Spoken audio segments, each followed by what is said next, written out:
So, if I talk about last minute strategy for your English section in your SBI PO prelims examination, तो मैं सबसे पहला point तो यही कहना चाहूँगा कि scan your paper and try to figure out कि वो क्वेश्चंस कौन से हैं जो कम समय में सॉल्व किए जा सकते हैं। अगर आपके सेट में रीडिंग कॉम्प्रिहेंशन से ही शुरुआत हो जा रही है, तो डेफिनेटली आप सबसे पहले उसमें इन्वॉल्व ना हो, एक बार पेपर को स्कैन कर लें एंड स्टार्ट विद दो क्वेश्चन टाइप्स जो कम समय में सॉल्व हो सकते हैं। Like for that matter, if you have grammar based questions in your set, आप वहाँ से शुरू कर सकते हो, चाहे वो किसी भी डायरेक्शन या नॉमेनक्लेचर के फॉर्मेट में आए। वो एरर डिटेक्शन है, सेंटेंस इंप्रूवमेंट है, बेस्ट रीस्टेटमेंट है, कॉलम बेस्ड फॉर्मेट में है। If your fundamentals of grammar are intact, then कोई कैसे भी सवाल पूछे आपको कोई मुश्किल नहीं है। Then you can switch to like fillers, FIVs, fill in the blanks, बहुत सारी वैरायटीज़ मिलती हैं।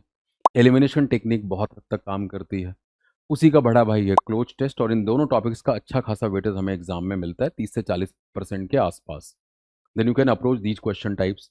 If you have parajumbles, again वो भी बहुत ही स्कोरिंग टॉपिक है, बिकॉज आप आसानी से एलिमिनेट कर सकते हैं। We have lots of keywords to help us. But वहीं पे अगर सेंटेंस रीअरेंजमेंट है तो वो थोड़ा टाइम कंज्यूमिंग हो सकता है, because your mental state while you are writing और एग्जामिनेशन वो बहुत इंपॉर्टेंट है। तो अगर आपकी स्ट्रेटजी गड़बड़ हो जाती है तो आते हुए सवाल भी आप गलत करके आते हैं। This is not something first time you are going to experience. आपने अपने स्कूल और कॉलेज में भी कई बार एक्सपीरियंस किया होगा कि जब टाइम खत्म हो रहा होता है तब हमें वो क्वेश्चंस दिखते हैं जो आसानी से सॉल्व हो सकते हैं। तो वैसी गलतियां हम यहाँ पे ना करें। एंड देन जब आपका 50% 60% क्वेश्चंस लगभग सॉल्व हो जाते हैं 50 मिनट टाइम फ्रेम के अंदर, then you can switch to reading comprehension. And again there are 2 to 3 passages. आप वहाँ पे भी स्कैन करो कि मुझे किस पैसेज से शुरुआत करनी है।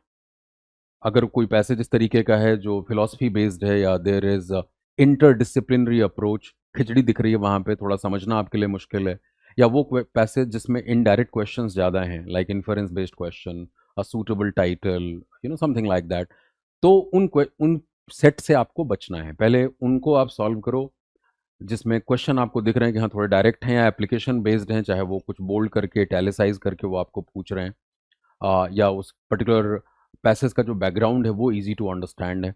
तो वहाँ पे भी आपको स्ट्रेटजी लेके चलनी है। सिंपल पॉइंट ये है कि आप अपनी परफॉर्मेंस को मैक्सिमाइज करें, ये बहुत ज़रूरी है। ये अफसोस ना हो कि हाँ मेरी स्ट्रेटजी गड़बड़ हो गई और इसलिए आते हुए क्वेश्चन सॉल्व नहीं हो पाए। तो इस स्ट्रेटजी के साथ अगर आप चलोगे तो आप डेफिनेटली अपने टाइम और अपने इंटेलिजेंस की यूटिलाइजेशन को मैक्सिमाइज कर पाओगे। And all the best for your examination. Keep faith in your practice, in your understanding, in your knowledge, and आप अपना बिल्कुल बेस्ट शॉट वहाँ पे देंगे। And all the best for that. Thank you very much.